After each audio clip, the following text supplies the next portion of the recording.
पवित्र श्रीमद् भागवत गीता, पवित्र चारों वेद, पवित्र कुरान शरीफ, पवित्र बाइबल, पवित्र गुरु ग्रंथ साहिब, पवित्र कबीर साहिब की वाणी में छुपे हुए गूढ़ रहस्य अर्थात तत्व को जानने के लिए कृपया अवश्य सुनिए जगत गुरु तत्वदर्शी संत रामपाल जी महाराज के मंगल प्रवचन। तो अब इसमें यह बताया बंदी छोड़ में कि जिस प्रकार हनुमान जी भी साब है, ये भी राम है, जितनी इनमें शक्ति है, जिसने काम सर्जा वो साब को आवे, और जिसके पास पावर नहीं है गवर्नमेंट की तरफ से वो साब नहीं को आंदा। उसको आम व्यक्ति चाहे वो कितना भी सेठ कह देंगे भाई और के में कह लेंगे, परंतु उसने साब नहीं कह सकते। साब वही कहलाता जिस पर सरकार की तरफ से कुछ शक्ति उपलब्ध है। इसी प्रकार जिसने जितनी भक्ति कर ली, वेद व्यास को भी भगवान का लिखा है, वेद भगवान व्यास भगवान, वेद व्यास भगवान लिखा है, वो एक ऋषि हुए। ये बिल्कुल ठीक है, जितनी जिस ऋषि में जितनी शक्ति है उतना भगवान है। अब इन सब के परमात्मा यानी तीन पूर्ण, इनसे बड़े जो साब से तीन भगवान से ब्रह्मा विष्णु और महेश, ये तीन लोक के परमात्मा है।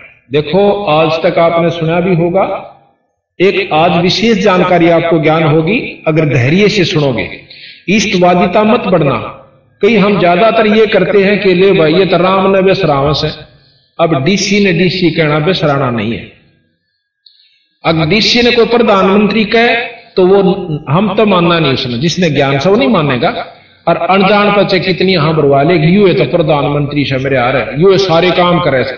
हाँ, जिले के जो लोग से जो उसमें रहते हैं उनके लिए वो भगवान से, यानी डीसी डिस्ट्रिक्ट लेवल का ही मालिक से, लेकिन प्रधानमंत्री या मुख्यमंत्री या मंत्री के कार्य को वो नहीं कर सकता।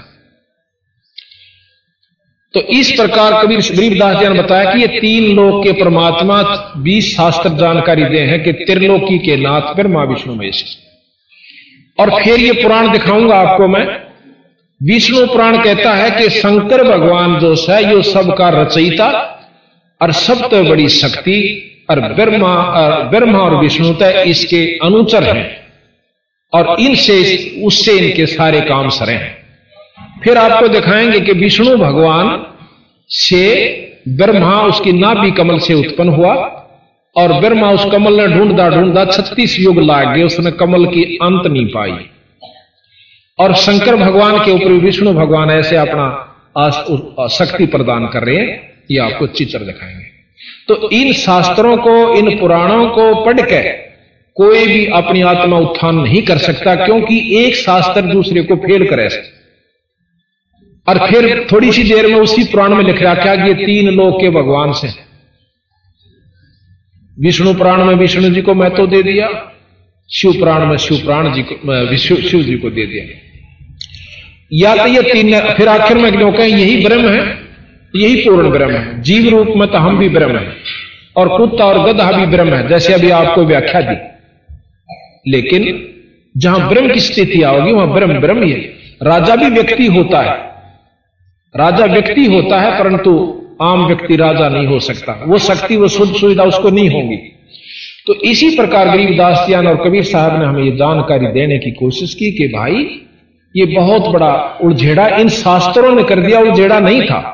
अब डीसी ने आज हमें जानकारी होगी, क्योंकि हम पहले गुलाम थे अपना हिंदुस्तान, और अविद्या ज्यादा थी, भयभीत इतने कर रखे थे कि सरेआम बांध के घोड़ा पर घसीट लिए जाया करते थे। थोड़ी सी सजा का ज्यादा सजा दिया करते, थोड़ी सी अवगुण अपराध की। तो हम इतने भयभीत थे, तो हम इन शास्त्र विजों ने, जिन्होंने अपने स्वार्थवश, कबीर साहब गरीबदास जी बताते हैं कि हमारे को भयभीत कर रखा।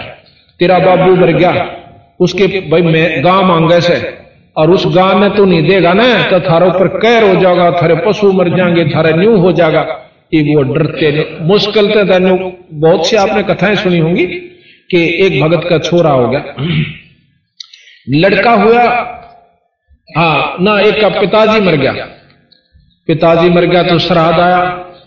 एक भक्त वहां पहुंचा जो मेरे जैसा पाखंडी था, जाकर कहने लगा पंडित जी कोई हमारे पिताजी की खैर खबर दो।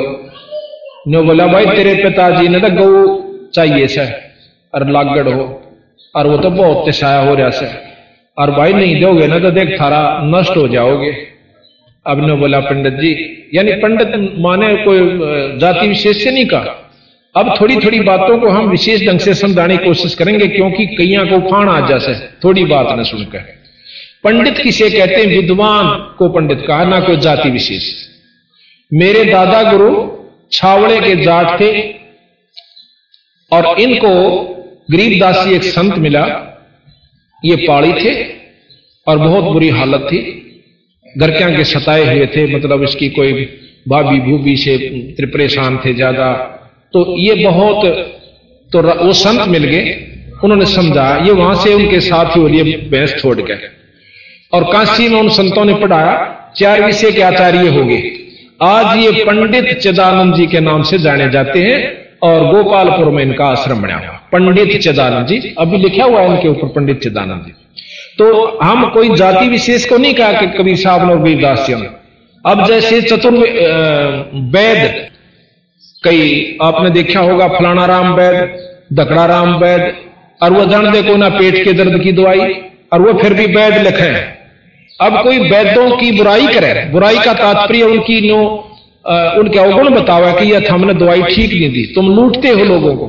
और वो वैद काली माने जो केवल लिख रहा है मैं वैद हूं और दवाई जानता नहीं, तो वो काली माने है ना, नाराज होता है, तो उसकी कमजोरी से उसने बेरा कुछ नहीं, वो सिर्फ वैद नाम से चिढ़ता है कि वैद को क्यों बिसराया इसने।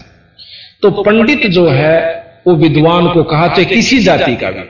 हमारे गुरुजी हैं दूसरे नंबर पे, इनके साथ में उरले वाले, ये ब्राह्मण थे जाति से, पंडित थे। जब फीत ला रखे ना वैसे फीत ला दे, वो पंडित थे, पर इन्हें कदे पंडित नहीं कहा अपने आप को। ये संत रामदेवानंद जी कहलाए। ये इस छोटे पैतावास के थे जो दादरी के पास है, हम इनके घर भी जाकर आए, लेकिन ये पंडित नहीं कहा, ये संत थे। इन्होंने वो नहीं काम किया जो संतों वाला, ना ये विद्वान थे, केवल संत थे। तो इनको कभी पंडित ने अपने आप को नहीं कहवाया और एक संत कहलाए। इसी प्रकार एक खानपुर में ये आया हुआ है, यहां पर खानपुर के भी, वहां एक रिटायर है उस गुरुकुल से, उनका नाम मुझे याद नहीं रहा, धर्म भानो जी, उनको पंडित जी के नाम से जाना जाता रहे, जाट, मतलब वैसे सामाजिकली जाट है, अब उनको पंडित जी कहते हैं। तो इस चीज के महसूस मत करना कि कोई पंडितों के विश्वास करो, जो गुमराह या मार्गदर्शक जो हुए उनको, विद्वान जो हुए हैं उनके बारे में जानकारी दी। तो कहते हैं वो गऊ घर क्या ना गऊ दे दी भाई, अकेले जाओ पंडित जी, हमारे पिताजी दुखी ना होने चाहिए। अब इसी के उपलक्ष्य में गरीबदास महाराज ने एक प्रमाण दिया। एक गरीबदास जी महाराज का एक शिष्य उसी गांव का छुडानी का था। वो लड़का जवान था, शादी हो रही थी, उसके 2-4 दिन वो सत्संग में नहीं आया लगातार। तो महाराज जी ने बुलाया, भी की बात है, छोरे लाओ बुला। अच्छा भगत था, अच्छी लगन लगी थी उसकी, वो कदे फिर होके पिनिया दौर बैठ गया और फिर बुला लिया। वो बुला भी महाराज जी याद करें थे तेने, वो गया भाई गुरु जी ने कैसे याद किया? अखा महाराज जी कैसे याद किया महाराज? भाई मैं तो गरीबदास जी कहने लगे, मैं नो पूछूं था भाई, कई दिन लाग गए, दर्शन ना दिए, गांव के गांव में भी फिटन ना आया, मेरे यार जी नहीं लगता। महाराज जी ने कहे थे किसी तरह ये बेचारे आना शुरू, कंटिन्यूस आना जाना बना रहते, इनकी जो है, इनकी जो दुर्गति है वह ना फिर दोबारा पनप जावे, क्योंकि सत्संग हमारे अंतःकरण को साफ करता है। जितनी बार भी हम इसको सुनेंगे उतनी नई चेतना हमारे अंदर और हौसला बढ़ता है। अक जी ऐसे है कि मेरे पिताजी का श्राद्ध था कल, अच्छा जो कल गया उसको मेरे पिताजी का श्राद्ध था।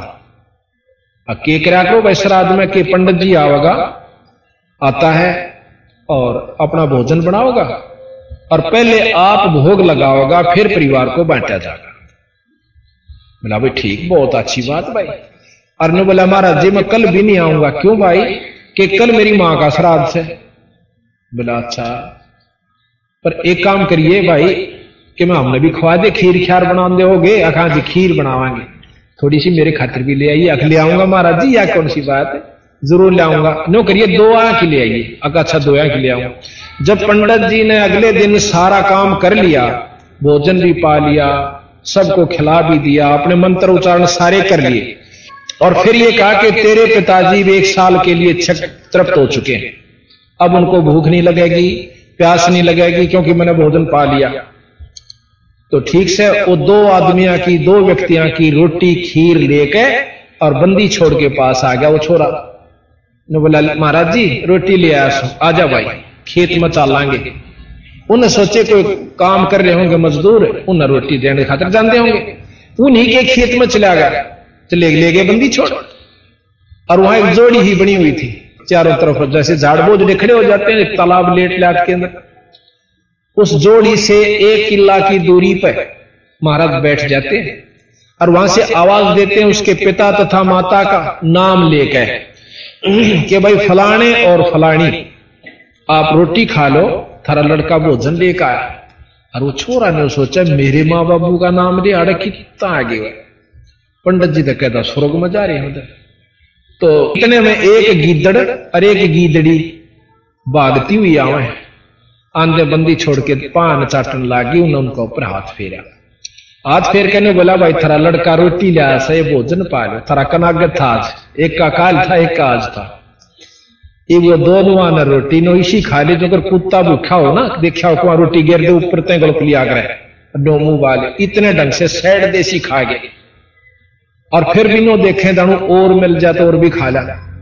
तो बंदी छोड़ गरीबदास जी कहने लागे रे भले मानस नो कह था तेरे पंडित जी ने खाए पाछे तेरे पिताजी तृप्त हो गए 1 साल के लिए, यू तेरा बाबू या तेरी मां मान चाहे मत मान। नो बोला जी भी कसर रहेगी, ये भी गुंजाइश रहेगी ना मानने की, पर महाराज जी बीमारी या सब मैं मान लो तो घर के लाठी ठा ले, यानी मेरे के लिए कोई नहीं बसांदा या बेगन तो वारी छूटेगा। नो बोला तो ढीला पड़े, अब ठीक से आगे से महाराज मैं नहीं करूंगा। तो इस प्रकार हम अज्ञानतावश, और आपको प्रमाण देता हूं मेरे गुरुजी अभी 26 जनवरी 96 को उन्होंने शरीर त्यागा, 124 साल के हो गए। उससे पहले ये मेरे ख्याल में दिसंबर की बात से नवंबर में अपने घर 45 चले गए। वह कह रहे थे कि ये लगभग 100 साल के बाद आए हैं अपने घर ने, 100 वर्ष के बाद गए, 15-16 साल के निकल गए थे। और पिछले साल ये भी गए थे एक बार महीने, मतलब 5-6 महीने पहले गए थे। तो हम वहां चले गए इनके पास। तो इनकी भाभी जी वह थी, भाभी जी जो लगभग 90 से भी 92-93 साल की हो रही थी। वानो बोली जी ये 12, 13, 15, 16 साल के चले गए, 2 लड़के थे। क्योंकि भक्ति की जो कसक होती है वह पिछले संस्कार जो होते हैं वो बहुत तगड़े हों से और वो अपने आप मार्ग पर लगा जाए। तो इन्होंने क्या करा के कहीं उनके खेत खात पड़े थे, ऊड़ कपड़े काट के घेर वो पाड़ गए कति कपड़ा नहीं हो, और आप भागे जंगल में। जाने वाला ने देखा कि वो 2 लड़के जंगल में बाज गए। तो हमने उसके बाद इनकी टोआ टाई बिक्री ढूंढा ढांडी करी, कितना नहीं पाए। तो हमने मान लिया कि वो किसी जंगली जानवर ने खा लिए, समाप्त हुए, मर गए। मैं नो कहती 90 साल की होली, 12-13 साल की मैं ब्याही भी आ गई थी, 92 साल की होगी, यानी 80 साल हो गए मैंने इनके 5 लत्ते काटा कर, इनका कनागत काटा करती और 5 लत्ते पंडित जी दिया करती। आप विश्वास कीजिए कितना अंधविश्वास है। वो ईबताएं जीवन थे और उनके 5 लत्थे कनागत 80 साल तले कर रहे। इतना अंधविश्वास, इतना भूल भुलैया डाल रखी इन भोले भाले जी ने, क्यों करे बंडाए दे बेचारे। सुख सब चाह अपने घर में, पर सुख फिर भी नहीं होता चाहे 20 ब्राह्मण जमा दो। ब्राह्मण का मतलब ये नहीं है कि जो पोथी ठहर काख में दे ली, ब्राह्मण सोए जो ब्रह्म पछाना, ब्राह्मणी से काम नहीं करा करें। जो किसी ने बंडा दे वो यथार्थ चीज बताओगा, जो विद्वान होगा पंडित होगा। तो इस प्रकार बंदी छोड़ गरीबदास जी ने यही मार्गदर्शन किया कि तुम एक दिन कनागत काटो, सो रोजाना काटा करो कनागत। 2 रोटी छाछ पर तोड़ के घेर दे, 2 कुत्ता ने सुबह, और इसी प्रकार शाम में कर देख कितना, और कुछ फर्क नहीं पड़ता। 2-4 रोटी हम कुछ नहीं फर्क पड़ा करता। आए भगत ने रोटी देवे घर में, कोई साधु आ जाए उसने जरूर जमावे, साल भर में एक सत्संग समागम जरूर करवावे, चाहे कभी भूखा मरता हो। वो भी तो करवाना पड़ जाए, बालक बीमार हो जाए 4000 रुपये लाग जाए, टप दे ही दे जा। और जहां धर्म का काम आवे नो काम, तब देखो ना ब्योत को ना और जब ब्यों तो हो जा पटदेसी, लड़ाई हो जा, मुकदमा हो जा, जब वकील ने भी दिया 2000 रुपये और फिर घी बंदी रवा जारी क्यों करके होगा वो अलग से, पर धर्म की का ब्योंत नहीं रंदा। तो ये ब्योंत बनाकर संतां के समागम में आने से, सत्संग को सुनने से आत्मा उत्तिष्ठ होती है, इसमें प्रबल होती है और ज्ञान होता है कि इस बिना काम नहीं चल। चाहे अरबपति होकर चले जाओ, चाहे करोड़पति हो जाओ, कुत्ते और गधे की चुनी तो अरबपति नहीं बच सकते।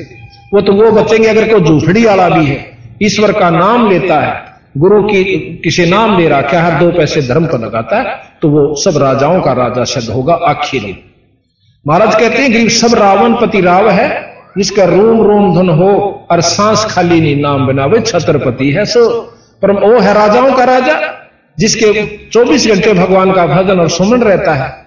गरीब कबीर साहब भी कहते हैं कबीर सब जग निर्धना और धनवंता ना को धनवंता सो जानियो, जिस पर राम नाम धन हो। राम नाम धन नहीं, ये सब कंगाल है, ये 2 दिन के चोचले से।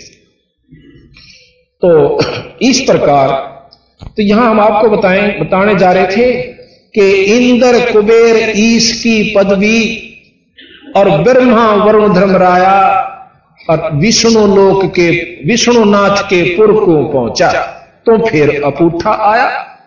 यानी विष्णु का जो स्वर्ग है, विष्णु भगवान का सबसे श्रेष्ठ स्वर्ग है और उसमें बहुत ही अच्छे साधक वैष्णु साधु जाते हैं। अब वैष्णु साधु क्या करते हैं, क्या प्रक्रिया उन्होंने अपना रखी है, क्या उनकी साधनाएं हैं, वो भी आप देख लेना। वो सारे चाहे कितना भी गीता घोट रहे हो और चाहे संस्कृत में याद कर रहे हो, अगर नाम गुरु ते ले रखा है तो विष्णु लोक प्राप्त हो जाएगा, और वो भी कुछ समय के लिए, जितनी साधना कर रखी है उसके बाद फिर उल्टा ही आना होगा और लख 84 भी भोगनी होगी। क्योंकि गीता जी का श्रेष्ठतम ज्ञान है, जैसे कर्म जीव करेगा उसे भोगने पड़ेंगे, जैसे करेगा। यहां बिल्कुल न्याय होता है। कहते हैं उस तुमने, गरीबदास जी महाराज कहते हैं तुमने उस दरगाह का मैल ना देखा और धर्म राय के तिल तिल का लेखा। यहां तो तिल तिल का हिसाब है। तो जब हम अच्छे भी भोगने पड़ेंगे और बुरे भी, अच्छों के लिए स्वर्ग है और बुरों के लिए नरक है। आप देखिए, आप सारा दिन में कितने बुरे काम करते हो, आपने ज्ञान नहीं, पर हम गणवाएंगे आप कितने बुरे करते हो दिन में। कहे जो नो कहे मैं कति बुरा नहीं करता, उनके लिए गरीबदास जी ने बताया कि इतने बुरे करता है कि तेरे गिठड़ी भी नहीं ठाई जाएगी जब अंत समय में जा गाड़ी दे, इतने बुरे करता है दिन में। कहे तो वो बुरे भोग पड़ेंगे वहां पर, और अच्छे स्वर्ग में। अच्छे करने के लिए हमने एक विशेष साधन बनाना पड़ता है, धन भी लाना पड़े, समय भी काटना पड़ता है, जब कितना अच्छा बन पावे। जैसे आम के पेड़ को तैयार करने के लिए हमने विशेष व्यवस्था बनानी पड़ती है, गेहूं की फसल को तैयार करने के लिए धन भी लाना पड़े, पानी भी देना पड़े, उसके लिए समय भी लगाना पड़े, शारीरिक मेहनत भी करनी पड़ती है, जब गर्मी सर्दी भी सहन करनी पड़ती है। अच्छी पो के महीने में बूंद पड़ती हो एकादी और पानी का वार आ जावे तो हम पानी दे के आवांगे, चाहे नमूनिया हो 300 है, पर वो काम छोड़ा नहीं जा, क्योंकि उसके बिना भूखे मर जा। तो जब जाके कितना गेहूं तैयार हो और फसल घर न आवे, जब कितनी मेहनत, और जो घास फूस झाड़ी जंखाड़ जो कांटेदार यानी दुखदाई वो आप हो जाए, पाया तलक आंदे रहेंगे फिर भी फूटते रहेंगे। तो बुरी कर्मता आप होया करे और शुभ कर्म के लिए जी तोड़ मेहनत करनी पड़ेगी, जब कितना बन पाओगा। और बाट देखें सारे स्वर्ग और सुख की, और कितने हम साधना अच्छी कर रहे हैं, दिन में का हिसाब ला लीजिए। तो गरीबदास जी महाराज ने कहा कि इंद्र कुबेर वरुण धर्मराया ये पदवियां हैं, जो भी जिसने जैसी साधना कर ली, किसी को इंद्र बना दिया जाता है, किसी को कुबेर जो धन का देवता है, वरुण जल का देवता है, भाई इसी प्रकार जंगल के देवता है, और इंद्र लोक का मालिक है जो कि इंजीनियर है, जैसे चीफ इंजीनियर नहर का हो। तो इस प्रकार ये अलग अलग इनके बांट रखे हैं। इंद्र जो है ऐश्वर्यवान सत परमात्मा, यानी छक्का ठाठ करे मेरी उर्वशी वहां पर, और खूब मौज से, पर सह कितने दिन ये भी लिख रखे। और फिर वो इंद्र का के बनेगा, गधा बनेगा स्मृत लोक में आकर के, ये भी प्रमाण दे रखा। तो बंदी छोड़ महाराज कहते हैं सुख झूठे सुख को सुख कह मानत है मनमोद, ये सकल चबेना काल का कुछ मुंह में कुछ बोल। इंद्र ये देवता 33 करोड़ देवता 88,000 ऋषि भी काल के मुंह में है, उनको समय आने पर सबको भक्षण किया जाएगा। तो इस प्रकार ज्ञान दिया सतगुरु महाराज ने कि दोजक बहिष्ठ सभी तें देखे, दोजक नरक और बहिष्ठ स्वर्ग। अब ये उर्दू में बोल गए महाराज जी, इन्होंने सब भाषाओं को समावेश दिया है कि जिस भी इलाके में, जिस भी स्टेट में ये ग्रंथ साहब पढ़ा जाएगा, उस क्षेत्र के जो भगत हैं वो अपनी भाषा में जब्बा पकड़ देंगे। वही बात अपनी जाटू भाषा में भी लिख रखी है और संस्कृत में भी लिख रखी है। 4 वेद 6 शास्त्र 6 ये संस्कृत का शब्द है। 4 वेद 6 शास्त्र कहां 18 पुराण, और उन जो आज से लाखों वर्ष पहले घटी हुई बातें और जो शास्त्र प्रमाण दें, इस अनपढ़ जाट ने, जाट नहीं कहेंगे हम, अब थोड़े सा आपको समझाने के लिए करिए, जाट नहीं थे, ये संत थे। जाति केवल वही लगाते हैं जिनको ज्ञान नहीं होता, लेकिन समाज में जिस ग्रुप में पैदा हो गए उसकी फीत आखिर तक उतरती नहीं, और हम जरूर और लगा देंगे, पर उन्होंने कभी अपने आप को जाति से संबंधित नहीं किया, पर संता का जात होया भी नहीं करती।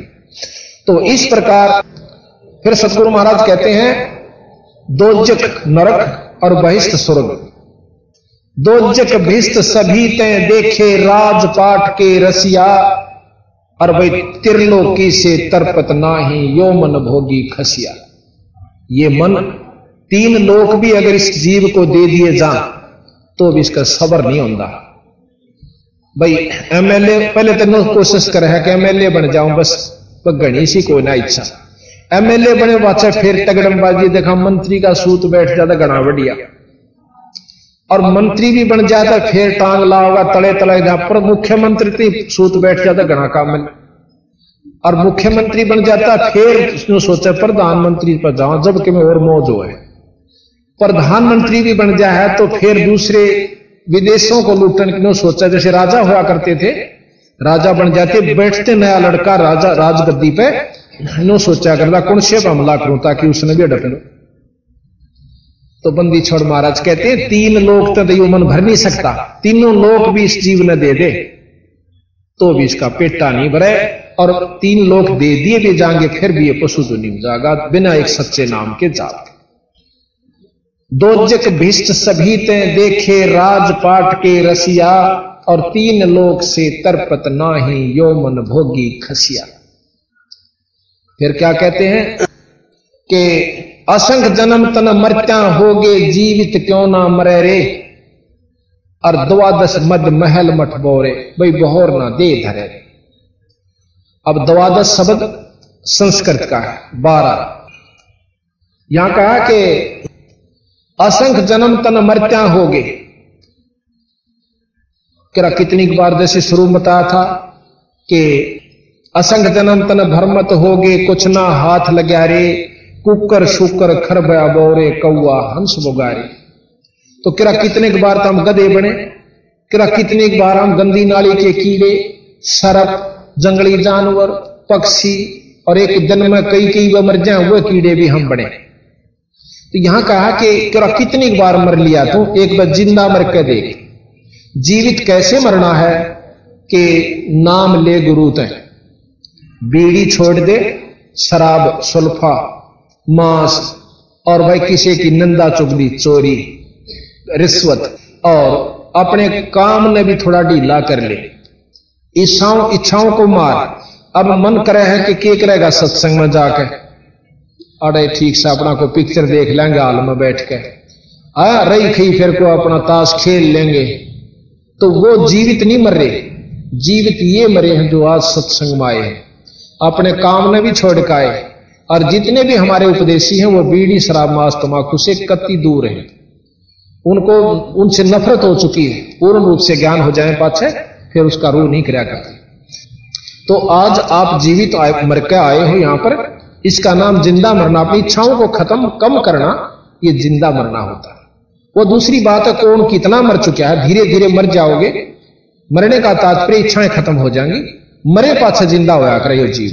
जैसे गेहूं है, गेहूं को कोई भी बीज है धरती में दाब दिया जाएगा वो गलेगा, वो गलता नहीं, वो फिर उसमें गिराना कितने के लेकर आओगा। इसी प्रकार समाज की नजरों में आप चोचले नहीं करोगे तो समाज में पसंद नहीं आओगे। आप लोग कहेंगे तुम्हें बेकार सा आदमी से, पर बेकार होकर ही उभरे हैं जो भी उभरे आज तक। किसी संत ने देख लो। तो हमने यही देखना है कि समाज को नहीं देखना, हमने अपने भविष्य को देखना है, आने वाले समय को देखना। तो यहां का गरीबदासियों ने कि असंख्य जन्म तन मरत्या होगे जीवित क्यों ना मरे रे। भाई 12 मध्य 12 महल मठ बोरे बहुर ना दे रहे। यहां 12 का मतलब है 12 प्राण है।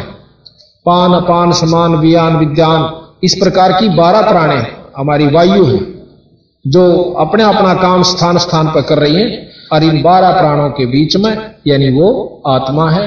और उस आत्मा का जब हम निरीक्ष अपना आत्म स्वरूप देखेंगे, जब हम ईश्वरीय जो शक्ति का अपने अंदर संचरण करेंगे, और जब हमारे अंदर ईश्वरीय शक्ति संचरण हो जाएगी तो हम ईश्वर रूप हो जाएंगे। जब हम पीयू बनेंगे, गरीबदास जी महाराज कहते हैं कि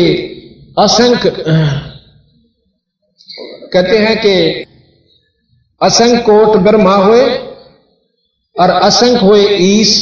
वह वाणी अच्छी तरह याद नहीं मेरा। और साहेब तेरी बंदगी से जीव हो जा जगदीश। कह कितने तो ब्रह्मा हो लिए और कितने का भगवान जा लिए, पर सतपुरुष पूर्ण परमात्मा पूर्ण ब्रह्म की के नाम के जापते बंदगी से भजन से, और ये जीव भी जगदीश हो जाता है, परमात्मा स्वरूप हो जाता है। परमात्मा में के गुण होते हैं वो हम आपको बताएंगे, और परमात्मा कौन कौन हुए वो भी आपको बताएंगे, और कौन कितने परमात्मा हुए। जैसे मनुष्य है, बच्चा है, पढ़ रहा है, पढ़ के डीसी बन जाएगा, पढ़ ले भाई, कोई भी बन सके। तो इसी प्रकार जिसने नो कहा कि ना भाई डीसी तक कोई आदाय बनाकर, वह चीज अलग से उसके लेवल का और अफसर बन जाएगा। वो सुविधा आपको प्राप्त हो सकती है किसी और अफसर से, यानी वो कार्य शुरू कर दे एक बार। तो इसी प्रकार अंत कोट ब्रह्मा हुए अंत कोट हुए ईश, और साहेब तेरी बंदगी से जीव हो जा जगदीश। तो हमने जीव से जगदीश बनना है, जीव से पीव बनना है। अगर जीव से पीवे नहीं बने तो वह कुछ भी कर ले वाड़ा। जो नियम मान कर चल रहा है कि जीव अनादि है, परमात्मा और प्रकृति अनादि है, फिर वो शास्त्र झूठे हो जाते हैं। दोनों कहे हैं कि जल तत्व को पृथ्वी तत्व को जल तत्व ग्रासेगा, यानी ये खत्म होंगे पर बीज रूप में फिर रह जाएंगे। और जब बीज भी खत्म होगा, जब हम सतलोक में चले जाएंगे, एक नाम का जाप बताए विशेष और विधि से पूरे गुरु से लेकर के, और फिर हम उस सतलोक में पहुंच जाएंगे जहां पर ये हमारे ऊपर प्रकृतियां नहीं रहती, ना प्रकृति की रहती और ना काम क्रोध मोह लोभ अहंकार की होती। तो यहां बताया कि 12 मध्य महल मठ बोरे जो बहुर ना दे धरे, दोबारा हम इस लोक में नहीं आओगे। इस लोक में जब भी कोई भी आया, कृष्ण भगवान आए 3 लोक के मालिक, कितना दुख पाए। एक दिन भी जो सुख का सांस कृष्ण लीला देख लो, रामचंद्र जी की रामायण पढ़ लो, जब एक दिन भी सुख का सांस वह लेकर गए होते इस मृत लोक में थे। और हम उनकी उपासना कर यानी सोचा हमने सुख हो जाए राम की उपासना करके। राम खुद इतना तंग पाया यहां पर, जो है ना कुफर तोड़ दिया हमारे जैसे नीच व्यक्तियों ने। उस परमात्मा 3 लोक के भगवान को भी नहीं बख्शा हमने, और आम यहां सुखी चाहता है। इस मृत मंडल में कोई सुखी नहीं रह सकता और ना हो सकता, और ना उम्मीद करने की जरूरत। यहां तो सुखी केवल वो रहेगा जो नाम पूर्ण परमात्मा पूर्ण ब्रह्म का जाप करेगा। अब थोड़ा सा भेद यहां और बता दें। आपने ब्रह्म का भी नाम सुना और पार ब्रह्म भी सुना होगा, खूब सुना होगा, पर ज्ञान विचार नहीं कर पाए। ब्रह्म और पार ब्रह्म 2 नाम हैं तो 2 शक्ति भी होंगी। अब यहां फेल कर दे हमारे जो विद्वान है, नहीं ब्रह्म कोई पार ब्रह्म कहे। अब मंत्री ने प्रधानमंत्री कौन कहेगा, ऐसा बेवकूफ कोई नहीं।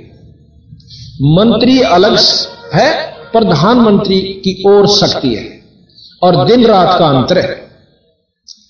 और मंत्री तो प्रधानमंत्री बना है, ऐसी बात नहीं। ब्रह्म से मतलब परे जो है परब्रह्म है। ब्रह्म की कुछ अपनी पावर्स न्यारी हो से, और परब्रह्म की ओर से। ब्रह्म यहां पर ज्योत निरंजन जिसका वेद वर्णन करते हैं, ब्रह्म तक का ज्ञान वेद देते हैं, और इससे ऊपर परब्रह्म है। परब्रह्म जिसको अवगत पुरुष कहते हैं, अक्षर पुरुष कहते हैं, और ब्रह्म परब्रह्म से ऊपर है पूर्ण ब्रह्म जिसको सतपुरुष कहते हैं। अब हमने ब्रह्म तक का भी पूर्ण साधना का ना बेरा इस तक के ऊपर लाभ होया करे। हमने ब्रह्म का भी पूर्ण ज्ञान नहीं है कि कैसे लाभ लेवा इस ब्रह्म से, और हमने पहुंचना पूर्ण ब्रह्म के पास।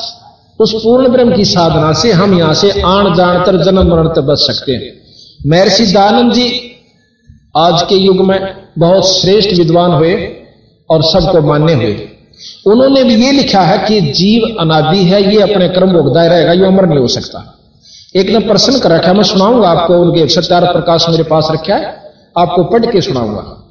किसी ने प्रश्न किया, वो उत्तर देते हैं अब भाई 4 मुक्ति मानी गई है। वो कहता कोई मुक्ति मुक्ति ना होती, जीव अपने करे हुए कर्म का भोग भोगता रहे, ना कोई स्वर्ग से, ना कोई नरक से, और ना कोई विष्णु है, ना कोई ब्रह्मा से, ना कोई और वहां परमात्मा की संज्ञा में रहते।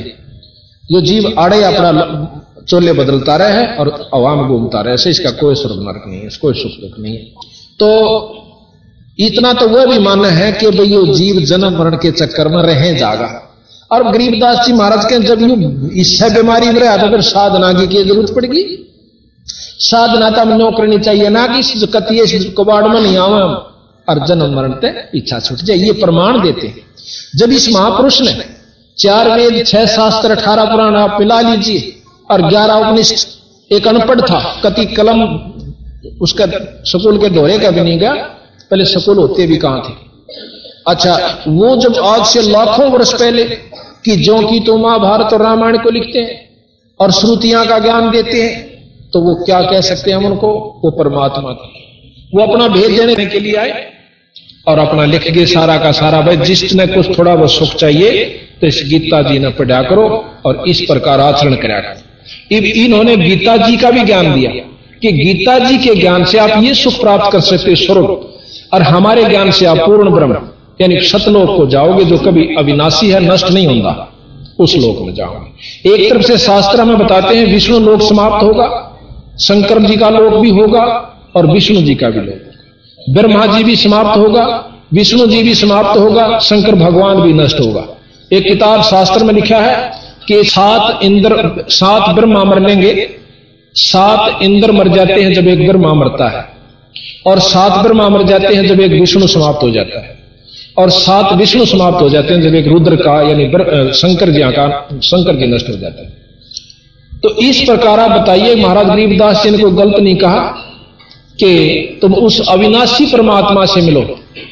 आगे कहा कि सतगुरु मिले तो 4 मुक्ति जहां सतगुरु मिले तो इच्छा मिटे और पद मिल पदे समाना, चल हंसा उस लोक पठाऊं जो आज अमर स्थान। आदि यानी कदेत, अमर जो कभी नष्ट नहीं होता, वो स्थान, वो सतलोक होता है। अब बताइए, फिर कहते हैं कि 4 मुक्ति जहां चंपी करती, 4 मुक्ति इस 3 लोक की, चौथी मुक्ति सायुज मुक्ति जो है श्रेष्ठतम मुक्ति है। महाराज कहते हैं 4 मुक्ति जहां चंपी करती, चंपी के 5 दाबे उस संत के जिसने पूर्ण ब्रह्म परमात्मा की उपासना कर ली।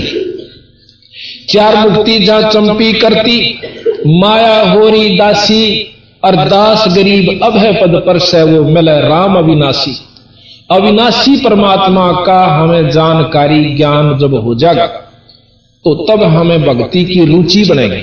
ईब तो हमको तो माता के गीत गा रहे सा, और को रेखे जो है ना अपनी भाई की खेत में बना ली एक मंडी सी, और मारा पितर ना सिद्ध है उड़ा गुलगुले चढ़ा का आकर और खा के कुत्ता उस गुलगुला ने उड़ा मूत की धार मारा उसके ऊपर, और माता भी राजी है, पितर भी खुश, फिर हुआ ठीक।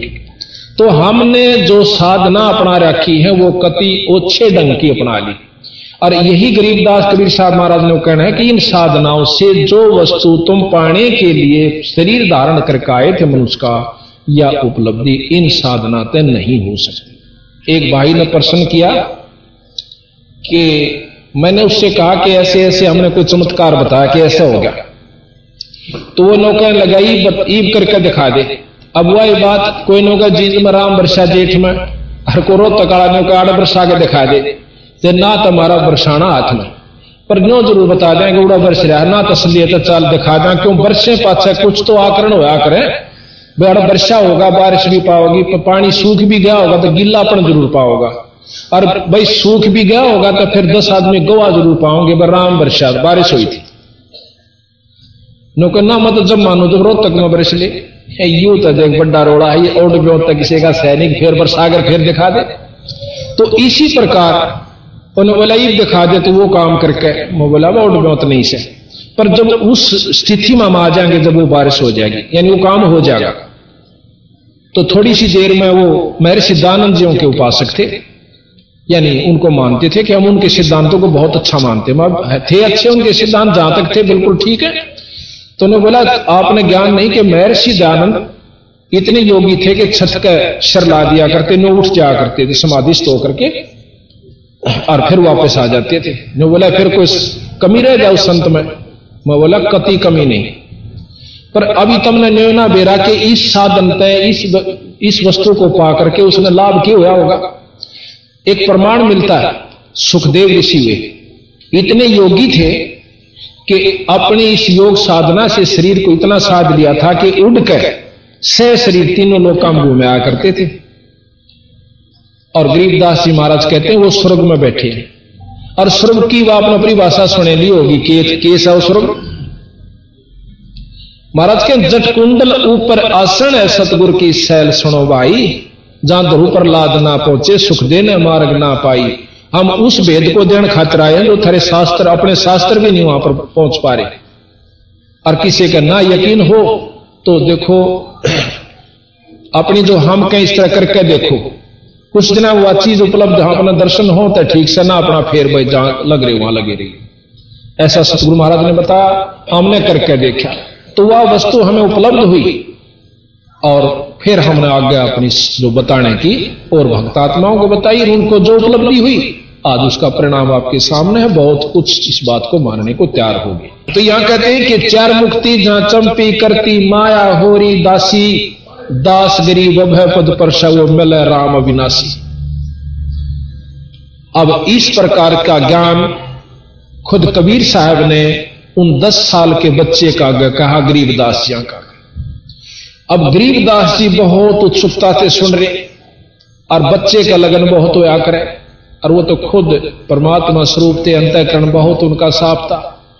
तो कहने लगे महाराज जी इसका समाधान तो बताओ फिर भाई के बने। नो बोला मैं नाम दूं और तो नाम ले, और जब बात बने अक महाराज जी फिर तो नाम दे दो। वो हाँ फिर कहा ना कि इस गऊ का दूध पीवाएंगे। नो बोला इस गऊ का दूध काट लिया उन्होंने। कैसे कि कबीर साहब ने उस बिना ब्याई हुई बच्ची के ऊपर हाथ धर दिया, उसमें तो अपने आप दूध निकलना शुरू हो गया।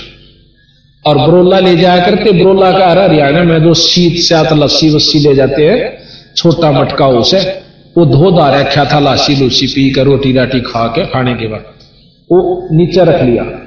जब वो बरोला यानी वो पात्र छोटा सा भर गया तो अपने आप दूध बंद हो गया। कबीर साहब ने गरीबदास जी कहने लगे कबीर साहब को, लो महाराज जी दूध पी लो। महाराज जी कबीर साहब ने दूध पिया, कुछ बच गया।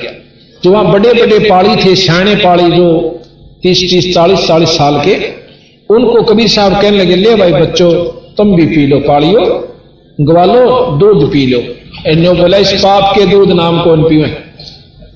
महाराज जी ने बोले रे पाप का नाश है, ये तो अमृत दूध से, और देख बिना नए दूध हुई बाछड़ी में तुम पुण्य लिख रहे हैं।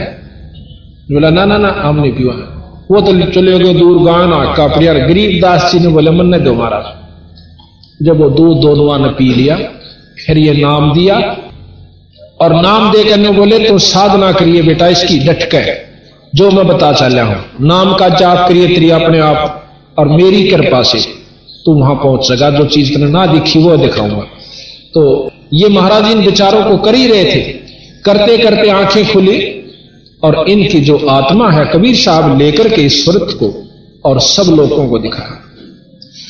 विष्णु लोक दिखाया, शंकर लोक दिखाया, इस ब्रह्मांड में शंकर लोक दिखाया, माता का लोक दिखाया अष्टंगी का शेरावाली का, और उसके बाद ब्रह्म का स्थिति बताई।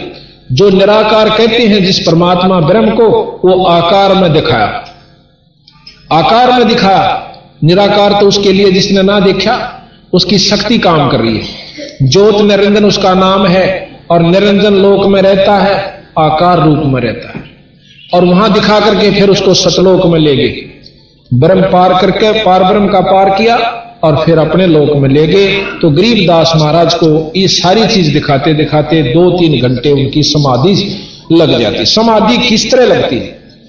हम समाधि मानते हैं आंख मीच के और कई कई घंटे अभ्यास करें बैठ कर, नो 3-3 घंटे 4-4 घंटे, और एक भाई नो का हम 8 घंटे हो गए रोज अभ्यास करूं हूं और तड़े तो सोनो जासू यहां तक, बस इतनी उपलब्धि होती है।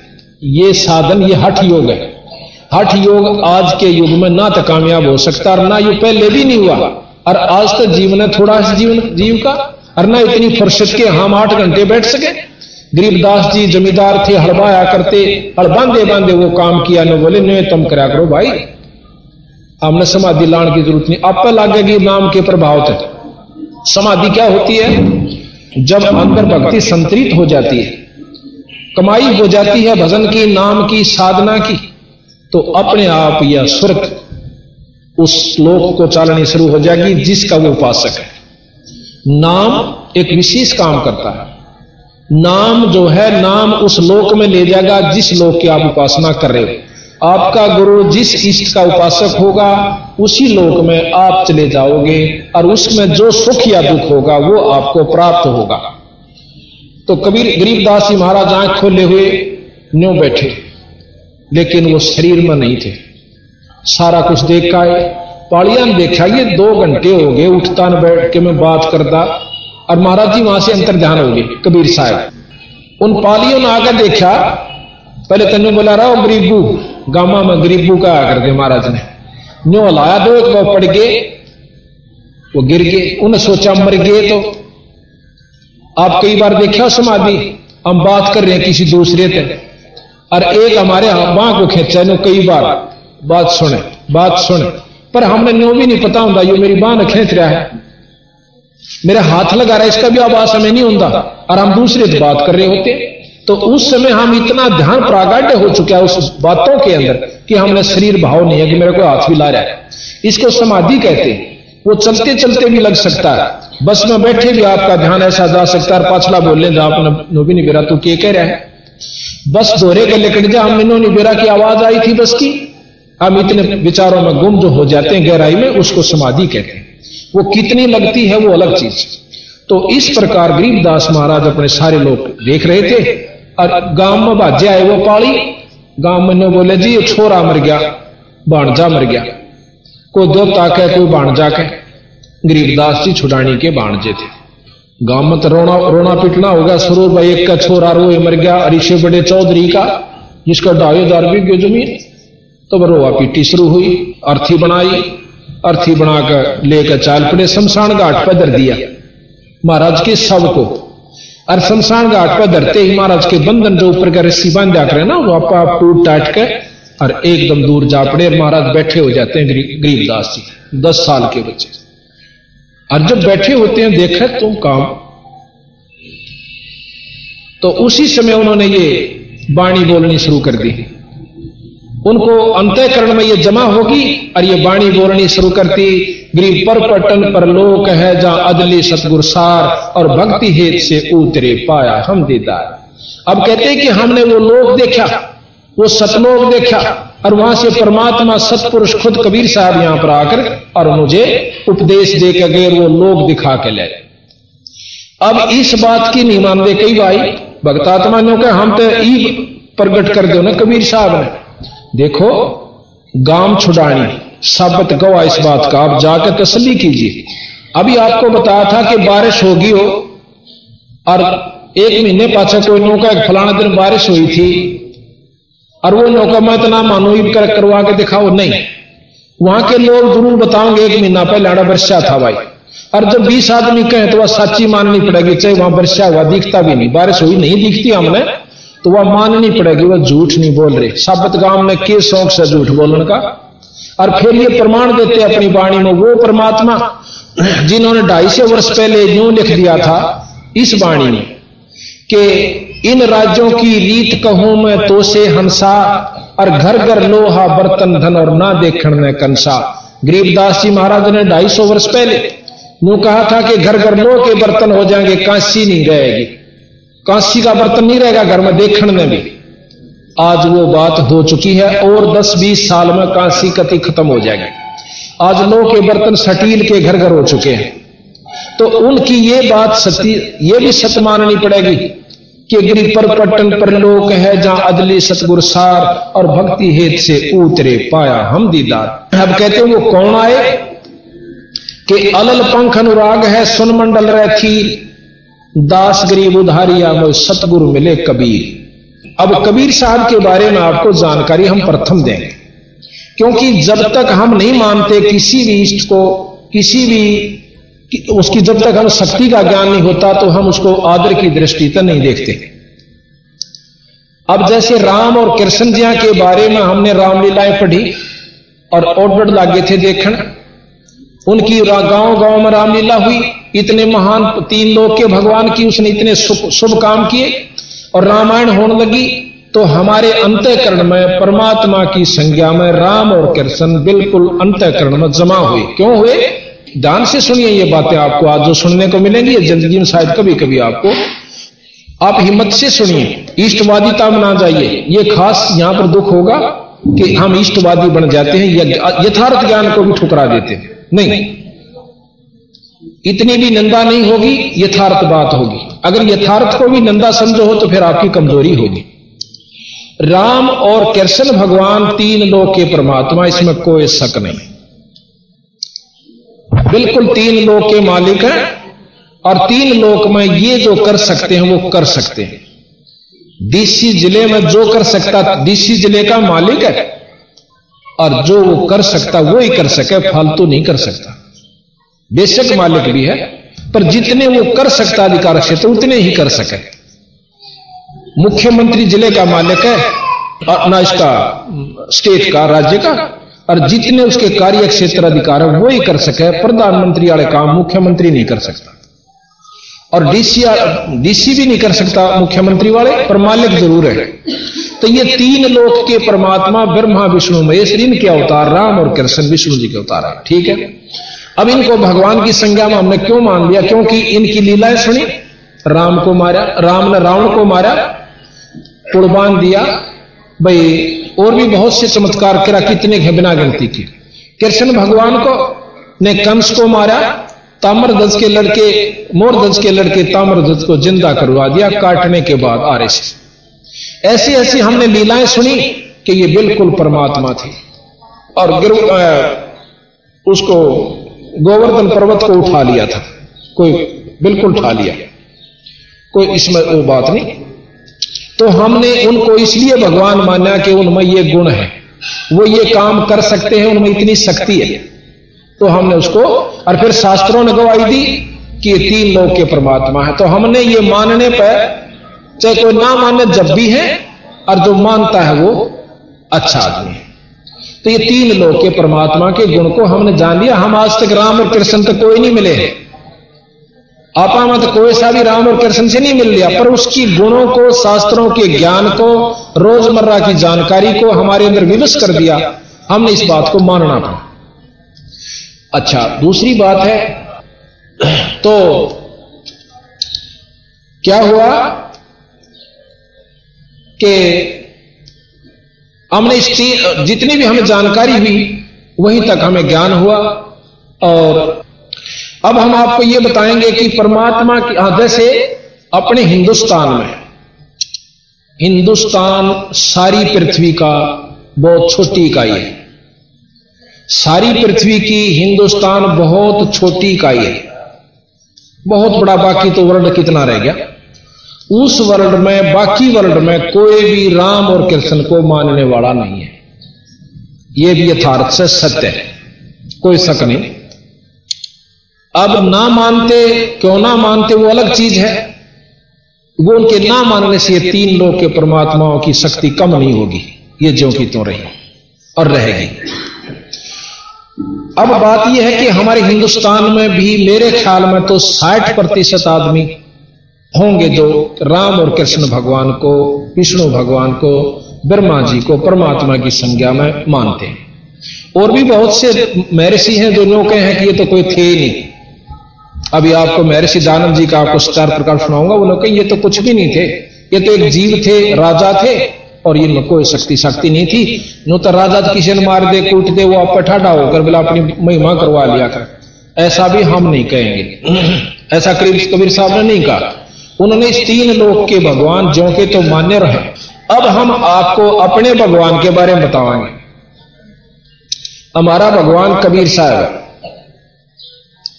और गरीबदास जी, जैसे विष्णु के अवतार राम और कृष्ण जी 3 लोक के परमात्मा के सत्य है, इसी प्रकार पूर्ण ब्रह्म सतपुरुष के अवतार कबीर साहब और गरीबदास जी, ये दोनों आए और ये चारों युगों में आए हैं। कई भाइयों कहे कबीर तो काल पैदा हुआ 600 वर्ष पहले, तो सतयुग में कबीर का ज्ञान कहां था? ये उनका भूल से। कबीर साहब ने लिखा कि हम चारों युग में आए हैं। सतयुग में सतसुकृत नाम से, त्रेता में मुनिंदर नाम से, द्वापर में करुणामय नाम से, और कलयुग में मैं कबीर नाम से आया। महाराज कहते हैं, आप प्रमाण भी दें थोड़ा थोड़ा आपको। मंदोदरी जो रावण की रानी थी, उसके पास इतना ज्ञान कहां से आ गया? एक राक्षसों की नगरी में मुनिंदर नाम से कबीर साहब त्रेता युग में आए थे, ऋषि मुनिंदर नाम से। और वहां जाकर के एक भाट था, उस चंद्र विजय भाट का सारा परिवार कबीर साहब का शेष था श्रीलंका में। और वो रानी के पास जाया करती थी, वो भाटनी, उनको सबक सुनाने खातिर, उनको नाचने गाने के लिए, और उसका प्रेम ज्यादा मंदोदरी से हो गया था। एक दिन मंदोदरी को उस भाटनी ने जो कबीर साहब यानी मुनिंदर साहब की बात सुनी सत्संग में, और वो जाकर बताई, बेबे बहन ऐसे ऐसे सुना, परमात्मा के नाम के बिना इस जीव का कितने ठिकाना नहीं से, ईश्वर का भजन करना चाहिए। ये 2 दिन का जीवन है, पता नहीं कितने अरबपति हो गए। गरीबदास जी महाराज कहते हैं, पृथ्वी पति चकवे गए भाई जिनके चकर चलंत, रावण सरीखे कौन गणे इसे जा लिया ना। लोगों के कितने करोड़पति अरबपति हो गए, जाली और गधे की जूनी भोग रहे हैं। यो राम नाम बिना भाई छुटकारा नहीं होगा। तो मंदोदरी को जाके उस भाटनी ने, चंद्र विजय की पत्नी ने बताई। मंदोदरी बहुत पुण्यात्मा थी, उसके अंदर कसक बड़ी। उसने पूछा, बेबे यू तेरे ताई किसने बताई यह बात? ने बोली, मारे गुरुजी आया करे। गुरुजी आया करे कहां आए? इब कहां जमन में लाई, अगे बता दूंगी। मन तो न्यो ना जकर करा भी राजा की रानी है, कदे मारी बातां दौरा छोटे व्यक्तियां दौरा ना आवे। बेबे देख, यहां तो मैं बुला नहीं सकती गुरुजिया ने, पर मैं आ जाएंगी लोग छुपमा अपना कार्ड कैसे न बोली, बे तू आ जाइए। जब महाराज कबीर साहब मुनिंदर साहब दोबारा वहां पहुंचे, तो उस चंद्र विजय की भाटनी ने जाकर मंदोदरी रानी से बता दिया, गुरु जी आ रहे, बे आजा तू अपनी बात कर। अब वह मंदोदरी इतनी लायक थी, इतना उसमें ज्ञान था, उसी समय छोड़कर अपने महल ने और लेके एक बांदी ने साथ और महाराज के पास पहुंच जाती है। जाकर लंबी दंडोत करती है मंदोदरी। तो उन्होंने क्या किया, कहने लगे, फिर उसको समझाया, बेटी ये 2 दिन का जीवन है, और ये रावण दोष है, ये बहुत उल्टा रास्ता पकड़ चुका है। एक बात विचार कीजिए, रावण जितना तप और कुर्बानी शायद कोई कर सके, शंकर भगवान का तप और अपनी नाड़ काट कर उसको चढ़ा देना कोई बालका का खेल नहीं है। पर उसमें कमजोरी क्या रही? ज्ञान की कमी रही। वैसे विद्वान मानते हैं, संत इसको ज्ञान नहीं मानते, जो खोटा कर्म कर दे। ज्ञान हो पाछे तो कीड़ी नहीं मार सकता आदमी, और उसने इतने कुकर्म पाछ दिए, उसको ज्ञान नहीं था, अभिमान हो गया। तो मंदोदरी को कबीर साहब से उपदेश मिला, ने बोला, बेटी तू अपना भजन करो तो मानेगा नहीं। उसकी तो ऐसी स्टेज पे पहुंच गया कि वापस आना उसका मुश्किल है। तू अपना भजन कर, ये नाम ले ले और तेरा छुटकारा हो जाएगा किसी युग में भी। तो उसी प्रकार मंदोदरी ने कबीर साहब मुनिंदर साहब का नाम ले लिया।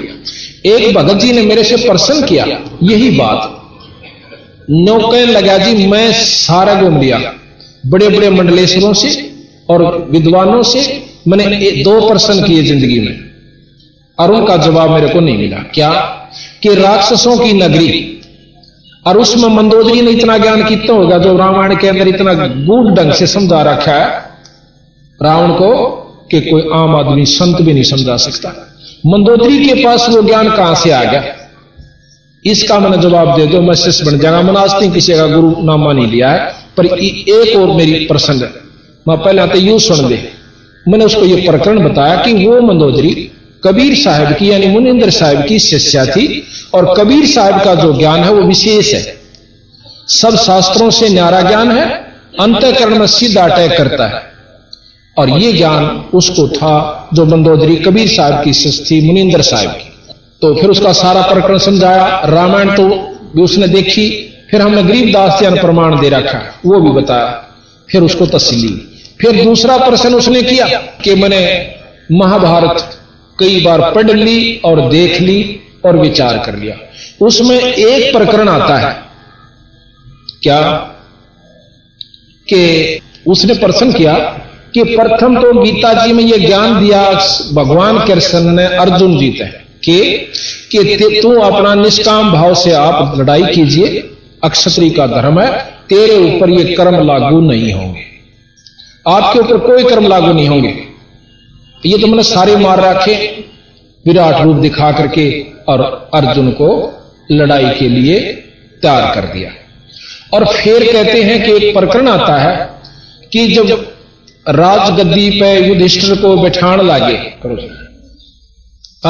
युधिष्ठिर जी कहने लगे कि ऐसे पाप के राज्य को मैं नहीं भोगूंगा जिसमें करोड़ों बहन विधवा होगी, पता नहीं कितने मारे गए, ऐसे कुकर्म के राज्य को जो राजा करता है तो वो नरक का भागी होता है।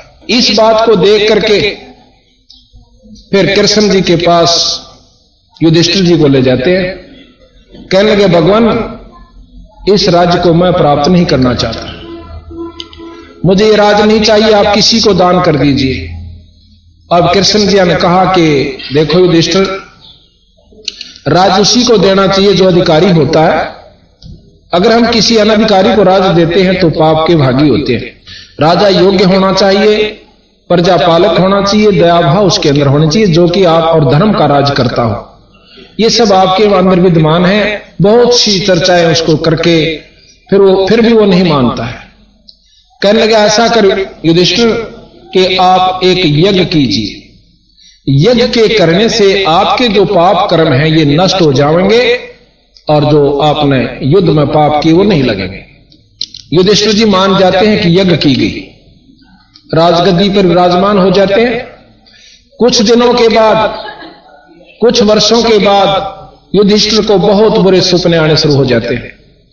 रात्रि में देखता है कि किसी की नाड़ कटी हुई है और कोई हाहाकार मर्द करता हुआ भाग रहा है, कि कोई भाग रहा है उसके पीछे से तीर मार दिया, वो तीर भागता जा रहा है, रोता जा रहा है और पड़ जाता है और मर जाता है। किसी के छाती में बाणों से भर दिया जाता है, हाहाकार कर रहा है, कोई औरतें रो रही हैं कि मैं विधवा होगी, कोई चूड़ी फोड़ रही है उसकी छाती के ऊपर। इस दृश्य को देख करके युधिष्ठिर पागलों की तरह रात में बहुत बुरी तरह चिल्लाकर उठ जाता है। आसपास उसके भाई बहन जो भी होते थे वो देखते हैं, अक आपको क्या हो गया, नौकर भी परेशान हो जाते हैं। तो वो कहने लगा मुझे ऐसे ऐसे बहुत बुरे भयानक दृश्य स्वप्न में दिखाई देते हैं। इस बात के लिए वो फिर भगवान कृष्ण जी के पास जाते हैं कि भगवान मैं बहुत परेशान हो गया, ये क्या कारण है कि मुझे ऐसे स्वप्न दिखाई दे रहे।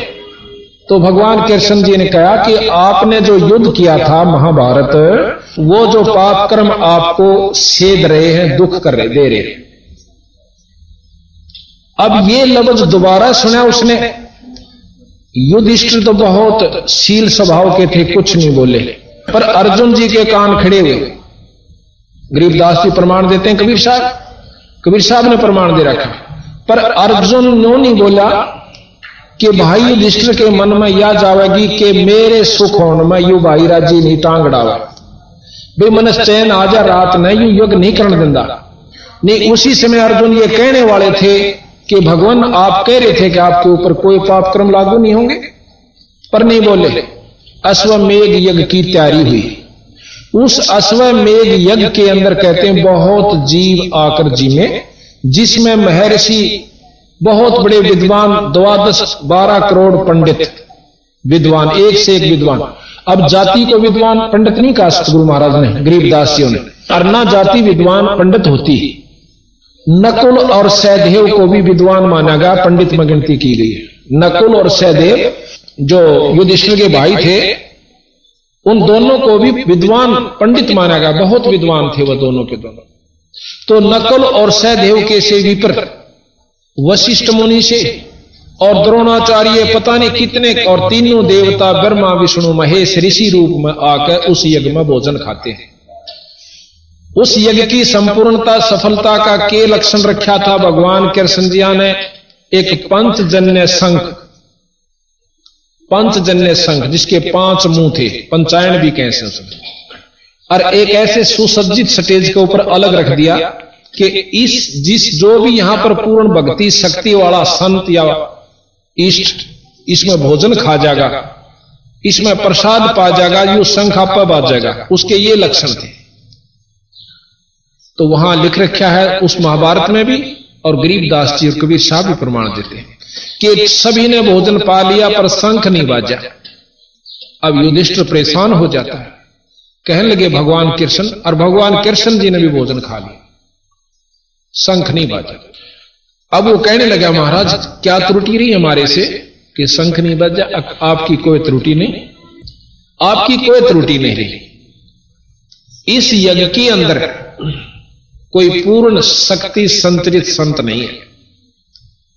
अब युधिष्ठिर न्यू तक एक है जी आप भी तो खा रहे हो। फिर ने बोला महाराज ये इतने बड़े बड़े विद्वान महामंडलेश्वर, और जिसमें 9 नाथ 84 सिद्ध ये सब बैठे हुए, और 33 करोड़ देवता 88,000 ऋषि, क्या महाराज इनमें कोई पूर्ण संत नहीं है? ये तो मान बढ़ाई के भूखे हैं, इनमें कोई पूर्ण शक्ति संतरित संत नहीं है। तो बोला जी क्या बात। कृष्ण भगवान ने अपना हाथ ऐसे किया और उनकी जो अगले जन्म में जो उन्होंने अगला जन्म पाना था वही रूप बनकर खड़े हो गए। कोई मुर्गा बना हुआ है, कोई सर्प का रूप धारण कर रहा है, कोई केंचुआ, कोई शेर, कोई भैंस, कोई गऊ, कोई बैल। अब भयभीत हो जाता है युधिष्ठिर कि महाराज फिर हमारी यज्ञ कैसे संपूर्ण होगी? होगी। एक संत है इधर, छोटी जाति में है, उसका सुदर्शन नाम है, नीची जाति वाले को सुपच कहते हैं। वाल्मीकि यानी भंगी के घर में जन्म है, और वो संत आवे तो बात बन सके।